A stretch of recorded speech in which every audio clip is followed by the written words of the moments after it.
Amen, amen. Imana ihabwe icyubahiro cyane. Amen. Na kandi kajya keza Ni muda mzuri. Ishengero twese tuvyagurutse. Shengelo kanisa lote tukisimama. Ruwanje shikenga mbere kugira dufasha kwakira umuvyeyi wacu. Ruwanje ifike hapa mbele kupokea mzazi wetu. Bihuta nk'abasirikare ba Yesu. Kwa haraka kama wanajeshi wa Yesu. Tusabe umuvyeyi wacu n'abashikenga imbere. Na tukiomba mzazi wetu afike kugira ngo tumwakire n'amashi menshi cyane mu izina rya Yesu. Kwa makofi mengi.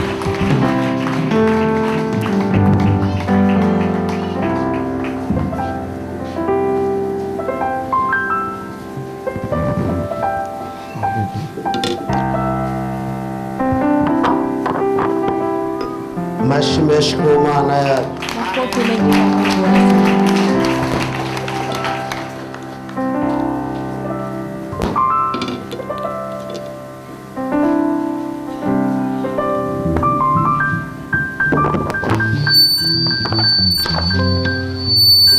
Beriyo mana mashimesh gose. Makofi mengi. Abamaze kugera mu ngoro y'Imana. Yera mugenza bati byose birarangiye. Hari iby'abadayimoni bari barigize. Hari iby'abarozi n'abandi bari barigize. Hari Imana yo mu ijuru. Igiye guhura n'abari ko barakwiruka inyuma. Imana yo mu ijuru. Mungu wa mbinguni. Ngiye kuyibona. Unaenda kuiona. Aranangaza Yesu. Aranangaza.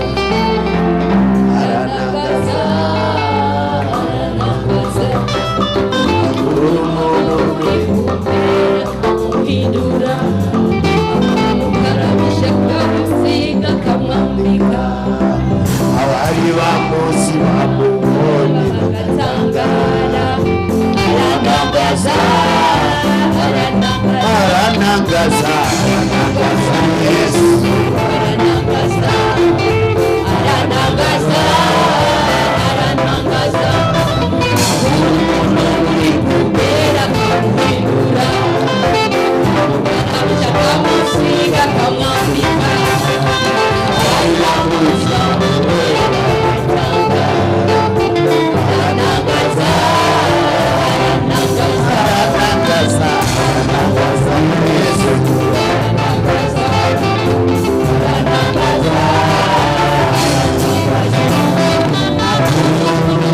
Kubera kumwindura. Akamwisha kamusiga kamwambika. Aranangaza.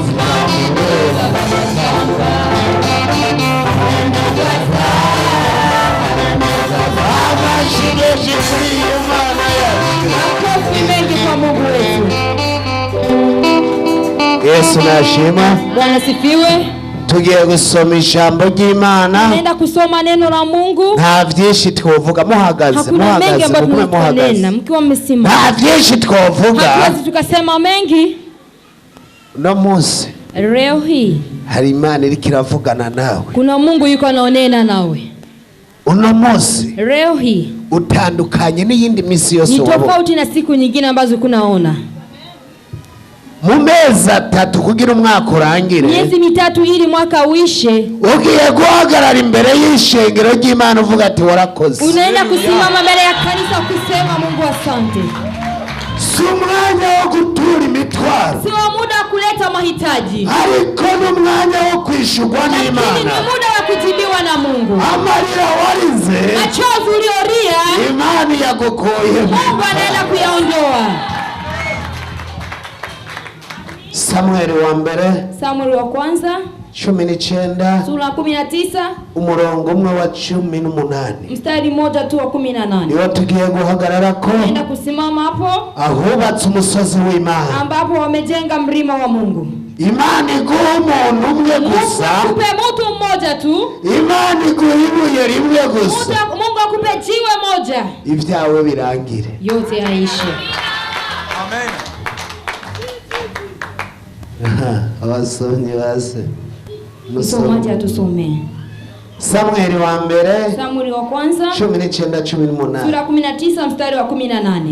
Buke. Pole pole. Tujane. hari byiza nabonye ntashobora kugira ibanga, hari byiza nabonye ntashobora kugira ibanga, hari byiza nabonye ntashobora kugira ibanga.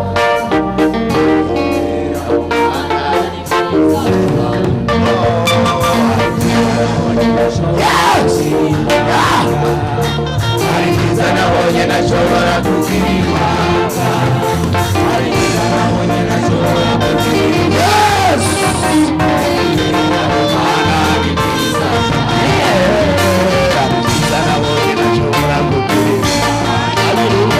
Hari byiza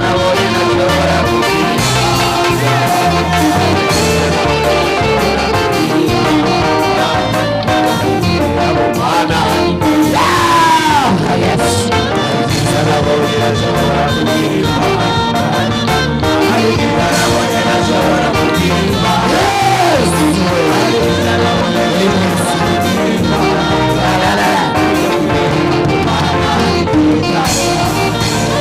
tugiye ku ijambo ry'Imana kaze umusomyi agende buke buke n'umurongo umwe gusa hanyuma ishengero muco mu byagira.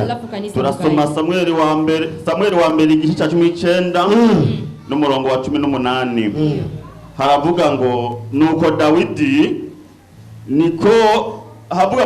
Dawidi niko guhunga agacika aja irama kwa Samueli, amwiganira ibyo Sawuli yamugiriye byose. Hanyuma ahagurukana na Samueli aja i NAOTH, bagumanayo. Amashi menshi ku Mana yacu. Mengi kwa Mungu wetu. Wanuko Dawidi mu byagira Imana ibahezagi. Kaeni Mungu awabariki. Niryo jambo turiko. Ndio neno tulilopo. Imana ikurobanurira umuntu umwe gusa. Akupe mtu mmoja tu. Kandi umuntu muzima. Tena mtu wa niwagiye kurangiza ibyawe. Kumaliza ya kwa. Niwagiye kurangiza ibibazo. Kumaliza matatizo. Imana nabwiza itanga bibiri. Hatoa mara mbili. Imana nabwiza itanga ibintu bitanu. Hatoa vitu vitano. Imana itanga ikintu kimwe. Mungu anatoa kitu hanyuma ikintu kimwe ikarangiza ibibazo byose urimo. Kinamaliza matatizo yote.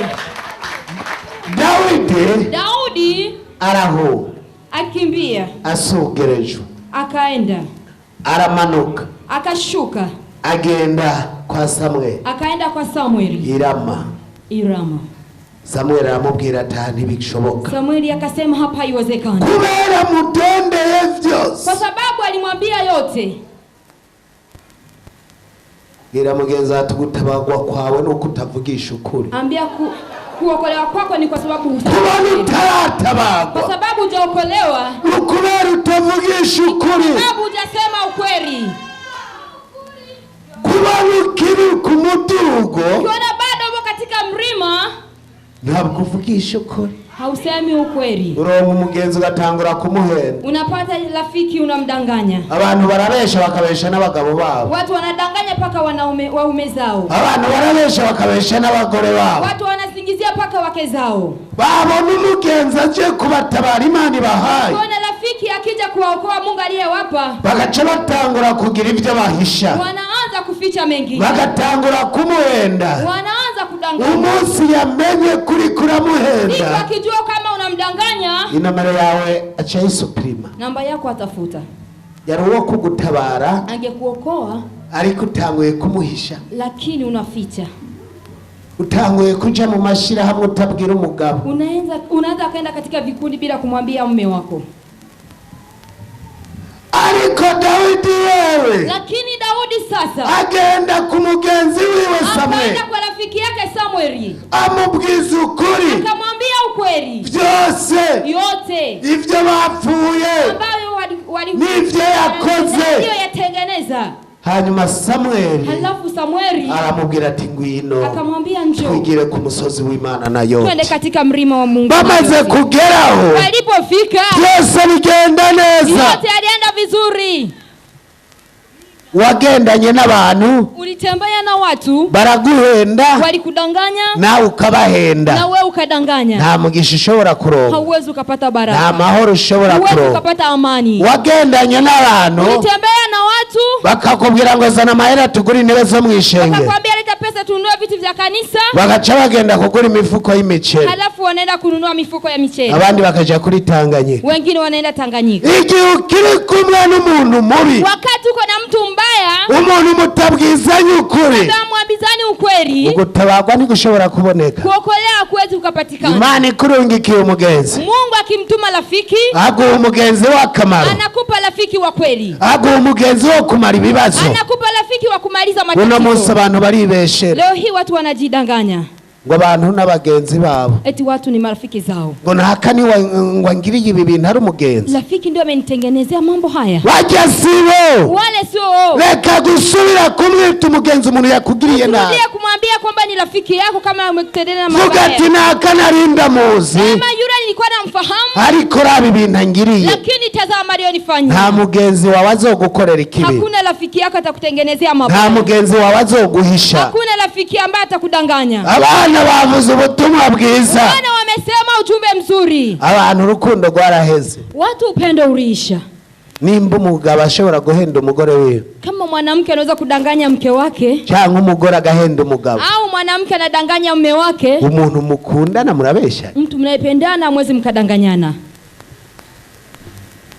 harageze igihe rero Umefika sasa wakati twebwe Imana yibi yibanga, sisi Mungu ambaye ametubia siri, tukagera ku musozi NAOTH. tukafika katika mlima NAOTH. Reka tube nka Dawidi na Samweli, Acha tuwe kama Daudi na Samueli. reka mu kugenda kwacu Acha kutembea kwetu, amaso yanyu yuguruke, macho yenu yafunguke, abone indyarya. aone watu wabaya. Hari abantu b'indyarya Kuna watu ni wabaya, mugira ngo mugiye mu kintu kiza kugukiza, unawaza mnaenda kwa kitu ambacho kitawaponya, bamara kubona kugiye gutabagwa wakiona kwa mnaenda kuokolewa, bakagerageza kuzibira ibyawe, anaanza kwenda mbele yako, anaficha yako bashaka ugumusega, ili uendelee kuombaomba, bashaka ugumugenda kubasaba umunyu, uendelee kuwaomba chumvi, bashaka ugumugenda kubagopesha rasiyo. uendelee kujikopa chakula. Igihe babonye stoke kwigiye kuza mu Wakati nzu, wakiona unaenda kuishiwa, unaenda kupata vitu ndani, bagerageza kuzibira.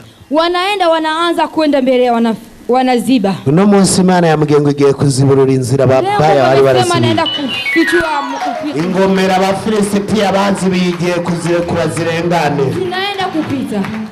Mwandikiye itariki Andika tarehe hii. Imana yambariye ngo BaNAOTH, Mungu ameniambia NAOTH, mugiye kubona mutabagwa ku buryo budasobanutse, kuna mnaokolewa kwa maajabu. mugiye kubona baza bababaza ati byagenze gute, Watakuja wanawauliza ili kuwaje, nawe bikunanire na gusobanura wewe utashindwa kujibu kubera Imana. kwa sababu ya Mungu. Iyo Imana igukoreye igitangaza, Mungu anapokutendea maajabu, gitangaza benshi. watu wengi wanaona ni maajabu. Yesu nashimwe cyane. Bwana sifiwe sana. Ufise abagenzi bangahe? Uko na rafiki wangapi? Hari icyo Imana yambariye. Kuna kitu Mungu ameniambia. Tora amatelefone yanyu. Chukueni simu zenu. Hari abafilisitiya babiri Wafilisti wawili bari bababujije gutabagwa. waliwakataza kuokolewa. Minsi yose muravugana, Siku zote mnaongea, mukavugana ibitagira akamaro. mnaongea yale ambayo hayafai. Ufise telefone antorere telefone, Mwenye simu achukue simu, ayishire mu ntoki, aweke mkononi. nzanira n'ijya nini. Niletee na hiyo kubwa. Tugiye kumara iminota 2, Tunaenda kumaliza dakika 2. uraba abantu babiri ataco bakumariye, Kama watu wawili ambao hawajakufa, uca ubafuta muri telefone yawe, wanakuta katika simu yako. kugira Imana rero Ni Mungu sana. ibe uronkaho warojisa umugenzi agiye kumara ibibazo vyawe. Upate ambapo utaweka mtu ambaye anaenda kumaliza matatizo yako. Ndahamagara abantu 5, Naita watu 5. barambwira abo basuprime, Wataniambia wamefuta. niho mbona iyerekwa ry'Imana. Ndipo nitaona. Nagiye kubona uno munsi, Naenda kuona leo hii, nabonye ibitangaza. nimeona maajabu. Abaririmbyi bacu Waimbaji wetu b'abanayoti batari bwashika. wanayote ambao hawajafika. Hari abanayobwira mugenzi ati hari abanayoti utarabona, Ambia kuna hari abanayoti utarabona, kandi ugiye kubabona. Hari abanyaroti bariya hirya Wanayoti wako wowe huko. utarabona n'amaso yawe ariko batarashika Imana yo yari ibazi. Mungu alikuwa anawafahamu. Ika muntu yateguye ijya ndirimbo Yule mtu ambaye ameandaa ule wimbo yamaze umwanya muremure alimaliza muda mrefu. Akayizana nga Akaileta hapa. akayinzanira sindamuzi Simfahamu. bajya bose baririmbye ijya ndirimbo nta n'umwenzi. Wale wote ambao wameimba siwafahamu. Iyo si Imana Si ni Mungu. nta n'umuntu turasangira makadami ya muri bajya kushiriki makadami ya kati naho bova hasi bovyivugira wakitoka chini wanaweza kusema. nimba naho ndababona ntabonzi nta nabona ukwibutse duciye mu ibarabara Na hata kama tukikutana siwezi ngo nikawafahamu. mpavane mpagarara. Yababwiye uwa kabiri Amesema wa pili ati uzokumvira amajambo yanjye atakayesikiliza maneno ya azogera kure. atafika mbali. Nimba nurira indege nawe uzoyuri, Kama napanda ndege na wewe utapanda nimba ndege. ugengira mu modoka nziza nawe Kama natembea uzogira. kwenye gari nzuri na wewe Amavuta y'umugenzi wawe mafuta ya rafiki yako arandukira, yanakuja. amavuta y'umuvyeyi wawe Mafuta ya mzazi wako arakurikira. yanakufuata. Abantu mwari mufise abavyeyi babi namwe Watu mlikuwa na mwihangane, wazazi wabaya na nyie mvumilieni. turaza kubabohoza. Tunaenda kuwaombe. Hari ibintu mwisangamwo kubera abavyeyi Kuna banyu, vitu mnajikuta kwa sababu ya wazazi. kubera amavuta Kwa yabandukiye sababu ya mafuta yaliyofuata y'abavyeyi ya banyu. wazazi wenu. Umuvyeyi wawe yari mubi, Mzazi wako kama alikuwa mbaya, utaje ngo abakozi b'Imana bakugirire televera usipokuja watumishi wa Mungu wakakuombea, bacacura ububi bwawe n'umuvyeyi, wavuja mabaya yako na wazazi, wisanga mubi bataco boteguye. unajikuta pabaya. Minota ibiri rero turi mu matelefone yacu Dakika 2 sasa tuangalie simu zetu. turabe mu kibanza wowe ukuremo ibibanza bibiri gusa, Futa tu watu wawili. abantu babiri Watu wawili. uperereze ku bantu ufise bimbwa muri telefone yawe, Utizame watu ambao hawakufai, wao mu bantu b'imihimbiri. watu ambao ni wajibu. Umuntu w'imbwa cyangwa umuhimbiri kumumenya Mtu mbaya kumfahamu akuzanira insaku, anakuletea umbea, akuzanira ibintu biguca ivutu, anakuletea vitu ambavyo vinakufanya akuzanira ibintu bibabaza umutima wawe. anakuletea vitu ambavyo vinaumiza moyo wako. Nanje ndabafise ndiko ndaraba, Hata nami wapo nafuta. turi kwijambo ryo kuvuga ngo Imana ikurobanurire. Kutoka katika neno Umuntu umwe muzima, mtu mmoja tu. utaragira umuntu umwe muzima, Kama hujapata mtu mmoja mzima, utarabwigira umuntu umwe ushobora kwaturira ibyawe byose, mtu mmoja ambaye anaweza kumwambia mambo yako yote, ushobora gutera intambwe, huwezi ukapiga hatua. Mungu anakupa mtu mmoja mzima. iguhaye umwe muzima, Ikikupa mmoja mzima, ahagarika ibibazo byose. anasimamisha matatizo yote. Twige kunezerererwa Tujifunze kufurahia n'ivy'abandi. na ya wengine. Nimba nakatabawe Kama fulani anaokolewa, ubu nawe ntiwumva ko Imana ikiri kirakora, na wewe tunasikia Mungu bado anatenda, ejo ntiwumva ko ugiye gutabagwa. kesho tunaenda kuinuliwa.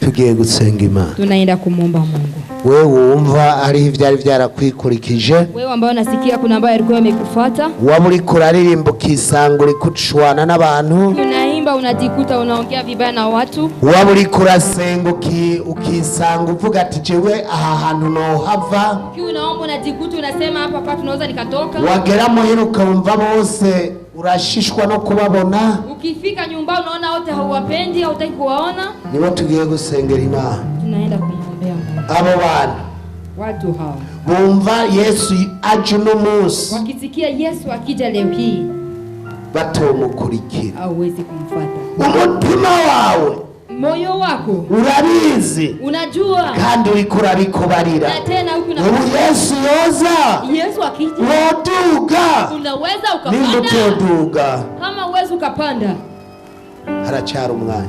bado kuna nafasi. Tuguhaye kaze, Tunakupa karibu, uvyaguruke mu ntebe zawe, usimame uje.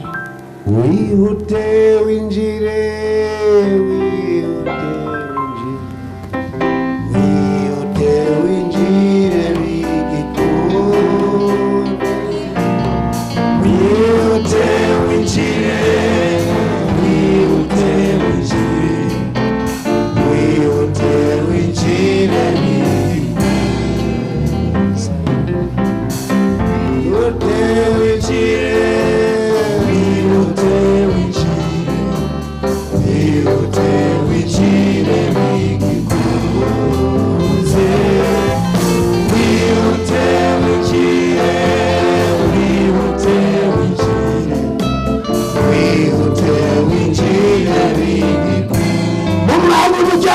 ukagwa wihute winjire nyaruka nyaruka ubu umwanya wawe wo gutabarwa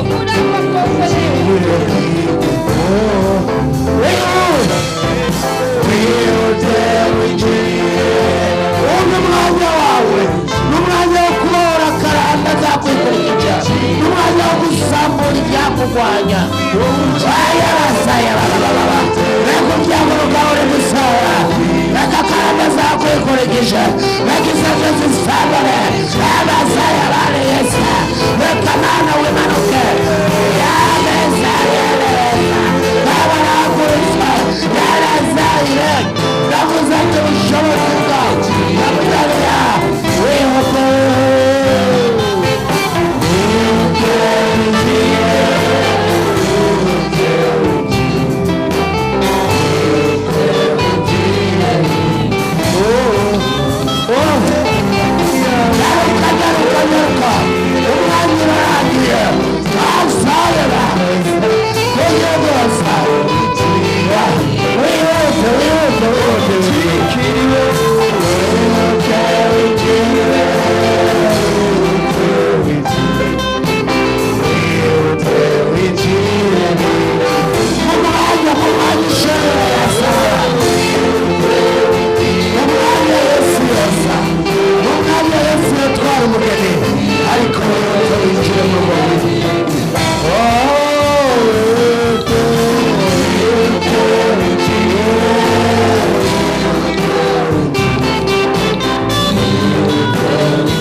tugiye gusenga Imana yatabaye Mose wa mbere iracyahari. Imana yahezagiye abo mu bihe vya kera no biracyakora. Karande zo mu miryango zari zarakwikurikije, abarozi baratongera ngo naco zombamwo, ariko no Mose Imana iramanutse icagaguye ibyakwitambika imbere, icagaguye ibyakubuza gutera imbere, irabicagaguye irabisambuye mu izina rya Yesu. Basaya baba katika jina la Yesu. Umoga Jehova.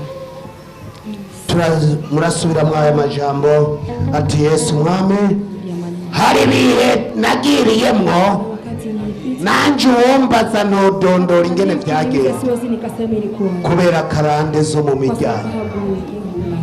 Ati guhera uno munsi nandukanye na karande zo mu miryango, ndabisavye muri rya zina ry'ubukomezi, ikibi cose nzenda gihunge, umuntu mubi wese sinze ndamugira umugenzi, kugira niwaza gutora ishengero izina ryanje ryandikwa guhera kuri ino segonda mu gitabo c'ubugingo, katika kitabu cha uzima, mu gitabo c'imanza ati ndafutishije. Urakoze mwami, ndawukenguriye bw'izina ryawe ryera.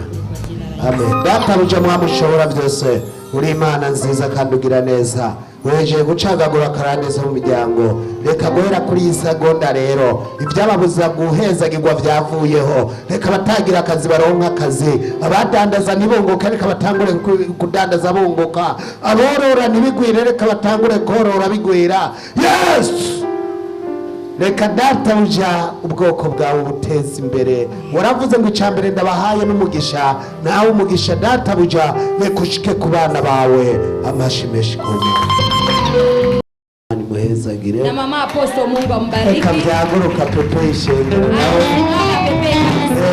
byaguruka pepe ishengero gato, simama upepe kanisa kidogo. Hari abashitsi rega nabo batari bamuzi, siko none Bwana kubariki. Abajournaliste ba NAOTH TV, Imana bahezagire. Watangazaji wa NAOTH, Mungu wabariki. Hariho akantu tugiye tudakoze, amakorari yo ngaha yaririmbye, kweza hapa waliimba mwayizibonye mmeziona. Umuntu atarasanzwe ari umuririmbyi yumva ati ndagiye kwinjira muri roho wanje yanezereye, Naenda kuingia katika roho ya kusifu. ndagiye kwinjira muri korale y'abamama NAOTH yanezereye, Nimefurahia. ngiye kwinjira mu buzukuru ba Aburahamu Kwa yanezereye. Ibrahimu wamenifurahisha. Umuntu atari umuririmbyi Mtu ambaye kuwa mwimbaji yashimye makorale yo ngaha aliyependa kwaya za hapa ashira ukuboko hejuru kugira nawe twe tumwakiriye nimba hari kama yupo. ntawe uhari Hayupo. amashi menshi ku Mana yabonetse. Imana iguhezagire. Mungu akubariki. Abaperezida b'amakorale bakubonye. Viongozi wa kwaya waliombe. Imana ibahezagire. Mungu awabariki. Ndamukirize mugenzi wawe umubwirira ati Imana jirani yako mwambie nziguha iherezo ryiza. kupe mwisho mwema. Tugiye gusenga Imana. Tunaenda kumuomba Mungu. Badushirire mu igisirimba mwese mu vyaguruke. Tugira tuce dusenga Imana tuce twitahira. Abaza kunywa amakadami ya mugende mu yinywe bigenda neza. Aya muhinga bw'ivyuma baraye kubo tudugiriza amatuce dusenga. Katubanze dusenge biradusanga tubirimo. Data wijamwa mushora byose. Uri Imana nziza kandi ugira neza. Watanguranye natwe. Raba umuntu wese yagize icyo akora mugirire neza. Abaririmbyi bacu data wija baduhezagiye bongera amavuta. Abamezisiye bongera amavuta. Abajournaliste bagirire neza. Abasobanuzi bagirire neza. Abatubwiye amajambo atandukanye. Yesu abatubwiye ubutumwa bwiza aho bongera amavuta. Yesu Imana igira neza. Ishengero ryose databuja wagiugururiye databuja kuja mu Yorodani bagirire neza mwami. Aho ugiye kubaha amafaranga baze bamenye ingene bitwara. Amafaranga nasanze ari ikintu kigoye mwami. Baha ubwenge kubemereye amahera, baha ubwenge bwo kuyagera. Nabonye abantu benshi bapfa nabi kubera amafaranga bayitwayemo nawe. Wigorore wari umaze umwanya wicaye.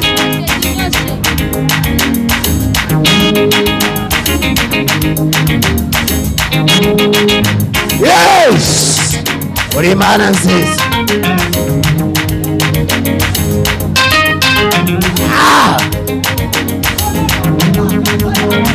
Uri Imana nziza.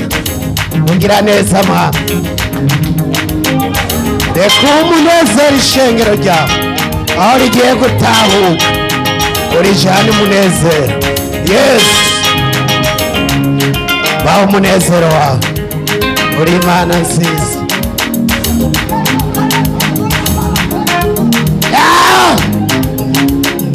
Reka amavuta yawe amanuke mu ishengero ryawe. Yes!